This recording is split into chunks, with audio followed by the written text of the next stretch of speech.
Sa gitna ng magandang lupaing ito, umusbong ang isa sa mga kahangahangang likas na yaman ng Pilipinas.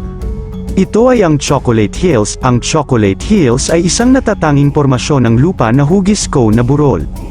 Binubuo ito ng 1,268 hanggang 1,776. Ang mga burol na ito ay hindi lamang maganda kundi may malalim na kasaysayan at misteryo. Sa tuwing tag-ulan, ang mga burol ay nakabalot ng berdeng damo, at tuwing tagtuyot ito ay nagiging kulay tsokolate ang kanilang anyo, kaya ito tinawag na Chocolate Hills. Ito ay matatagpuan sa 3 bayan sa Bohol, Batuan, Carmen, at Sagbayan, na sakop ang may 50 kilometro kwadradong lawak ng lupain.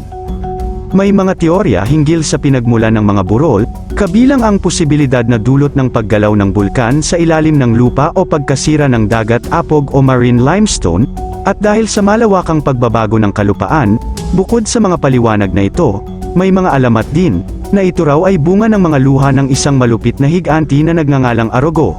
Sa pagluha niya dahil sa hindi matupad na pag-ibig, nabuo ang mga burol na ito.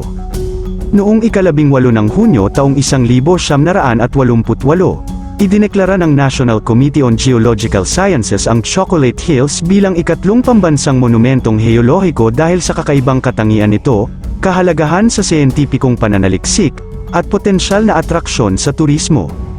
Sa kabuuan, ang Chocolate Hills ay hindi lamang nagbibigay ng kahangahangang tanawin kundi nagdudulot din ng pagtataka sa kanyang pinagmulan.